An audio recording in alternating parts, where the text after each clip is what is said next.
I think Cameron could probably better answer that one, because I think that's what where the loophole really is. That's exactly. Is that what we're merely attempting to do is if somebody was in that position, rather than taking a few bucks to buy a gun for somebody, they may take a second look at it because of the liability that may be there for them. And I think that's all we're asking as a part of the resolution, is to help tighten that loophole up. And I think, Cameron, you've, in our conversations, have admitted that there's things that can be done with the existing law that would help that. And that's all, and I'd like to say for everybody out there, that's all we're asking by this resolution, is to bring it to the attention of our our legislature in the state to help us tighten that loophole.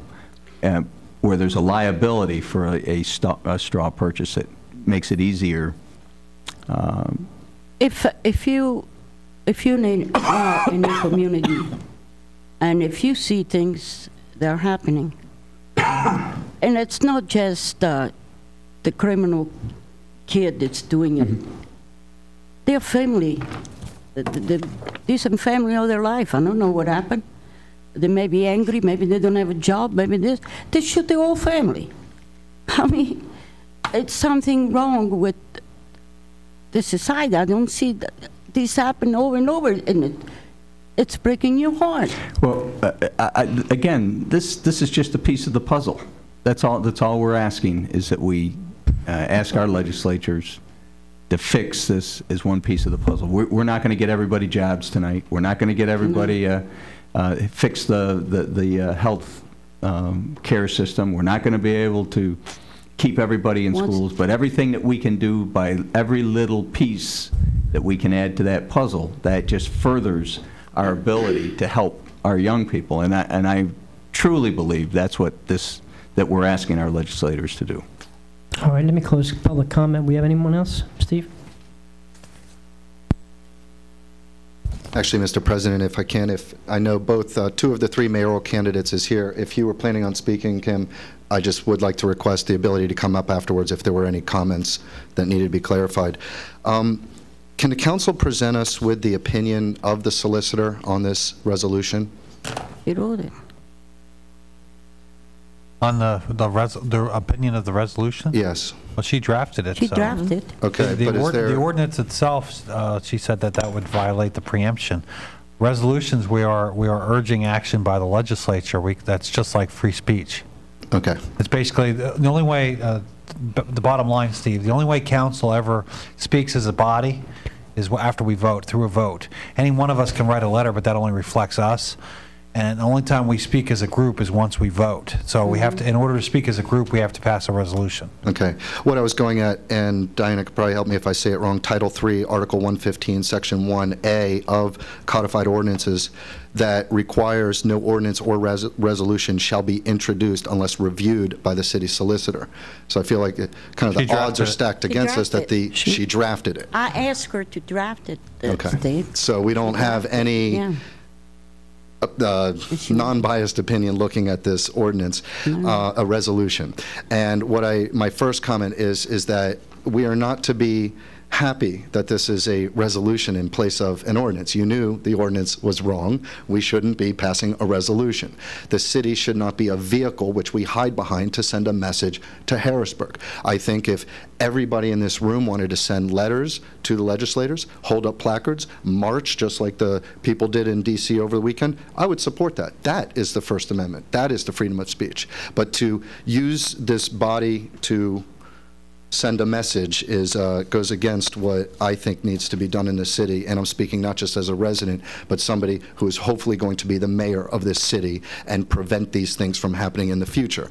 What I would like to do is ask, now I know President Musso tried to strike out paragraph 8, which had the 6 districts of 200, and I do want to inform council that he did mention this back January 20th when the mayor of Reading was here. and he was asked, and it was the same thing. It was 6 out of more than 200, and we still have not received a clear answer. So this is a very misleading resolution. But there's more than that, because paragraphs 3 and 4 both have data. Paragraph 3 cites the City of York. Paragraph 4 cites the ATF. But where does the data from paragraph 2 come from? How can you say 36% increase in crime, but you're not citing any data? So I look at that and I think, well, we have more misleading information. Paragraph 5 says that this council finds that the existing gun laws are weak, but yet when asked the commissioner about the loophole, well, I haven't heard anything about it being weak or how this is going to strengthen it. So then I move on to paragraph 6, which uses the word prevalent, in that straw purchasers are one of the prevalent ways that criminals are able to gain access to handguns. The definition of prevalent being widely accepted and practiced and or favored. So if this is the favored practice, clearly there should be a lot more data about straw purchasing, which we're not finding. So where is the data to support this as well? If you're saying it's prevalent, show us, convince us. If I'm a law-abiding gun owner who is supposed to go along with these resolutions, I would like to be convinced.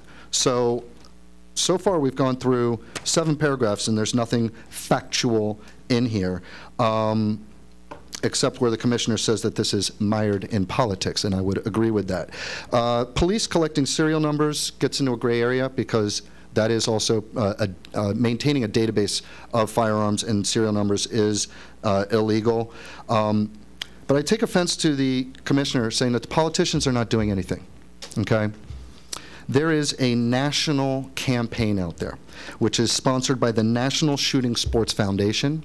This is in cooperation with the ATF, which is cited in here. And it's called Don't Lie for the Other Guy. You go to don'tlie.org. I'm surprised our commissioner does not know about this, because every gun store I've ever been to has a sign that says, "Don't lie for the other guy." This is a national campaign.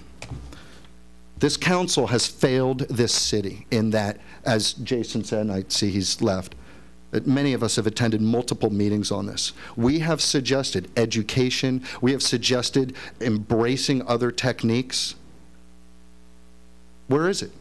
No, we're just passing a resolution. It's your ordinance didn't go through, so now you want a resolution. I again say that we should not be thankful for one over the other, and that this body should not be passing a resolution that has misleading information, that was drafted by the assistant solicitor, that doesn't even, it's not even going to do anything. I think it's an embarrassment on this city that the county is just going to keep laughing at us, that you have to treat your citizenry differently in the city than out in the county. And my opinion is that this would have never crossed my desk. This would have never been here. Being how it's a resolution, it doesn't go to the mayor. Had it been an ordinance, it'd go back and forth between veto, and we know where that stands. So I thank the council for being able to deal with this. I know back in January we had suggested many other things that could have been done proactively. Here we are reactively reacting to crime, and it's not working. And please do not vote on this resolution. Thank you. Anyone else wish to speak? Hearing none, I'll allow council final statements if they wish. Hearing none, we'll call for the vote on the resolution. Ray.